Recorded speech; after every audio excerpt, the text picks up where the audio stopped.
यह love story मेरी भाभी की है, जो आगरा में रहती थी। शादी के बाद जब मैं उनसे पहली बार मिला तभी घुल मिल गया। तब उन्होंने मुझे अपनी लव स्टोरी के बारे में बताया। मेरी भाभी का नाम तान्या है। यह 2018 की बात है, जब वह गांव में थी। घर पर 9 देवी पूजा हो रही थी। उस समय एक लड़का वहां आया और भाभी के जस्ट सामने बैठ गया और उन्हें देखने लगा। भाभी को पहले तो वो लड़का बहुत गलत लगा, फिर उसने भाभी को बहुत ज्यादा देखना शुरू कर दिया। तान्या भाभी को बहुत प्रॉब्लम होने लगी और उसे मन बहुत अनाप बटा शनाप बोलती थी। एक दिन जैसे ही वो भाभी के पास आया, भाभी ने एक जोर का पर उसके गाल पर जड़ दिया। वो बहुत डर गया और उस लड़के ने भाभी को देखना बंद कर दिया। वो लड़का उन्हें अब परेशान नहीं कर रहा था, उसने उनकी गली में आना भी बंद कर दिया था। तब भाभी को बहुत परेशानी होने लगी, क्योंकि वो उसके लड़के के परेशान करने की आदी हो गई थी। अब उसे याद करने लगी, पर वो लड़का उन्हें कहीं नहीं दिखा। उस दिन भाभी की छोटी बहन का जन्मदिन था, सभी मस्ती कर रहे थे। भाभी भी ऑलमोस्ट उसे भुलाने वाली थी, लेकिन उसी दिन वो लड़का फिर आ गया और आते ही उसने भाभी को HII कहा। इस बार भाभी ने कुछ नहीं कहते हुए उसे हाय का जवाब दिया। इसी से वो लड़का समझ गया कि कुछ तो बात है।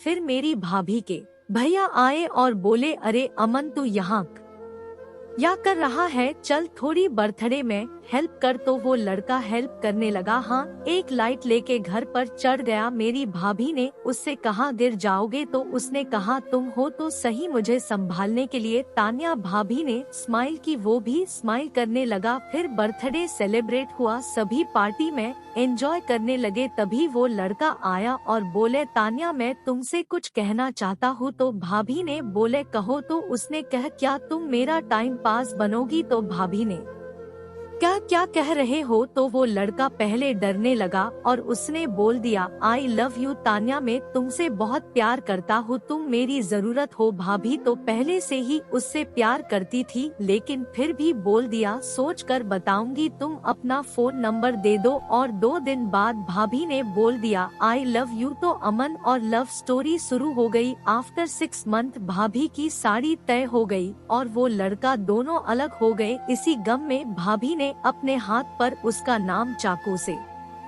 लिख डाला और यह सुनते ही उस लड़के ने भी हाथ पर नाम डाल लिया। शादी वाले दिन वो लड़का बहुत रोया और 3 दिन तक रोता रहा। फिर भाभी ने उसे मेरे फोन से कॉल की और कहा, तुम मेरे देवर के दोस्त बनकर मुझसे मिलो, मैं तुमसे मिलना चाहती हूँ। और वो आ गया और मौका देखकर मैंने उन दोनों को मिलाया। वो लड़का दोनों मिलते ही बहुत रोए और जो भी मन की बातें थी सभी शेयर की। आखिर में लव दी एंड करने जा रहे थे। फिर मैंने कहा, जस्ट स्टॉप, मैं किसी को नहीं बताऊंगा, तुम अपना प्यार रेगुलर रखो। और आज भी वो एक दूसरे से मिलते हैं और किसी को पता भी नहीं है।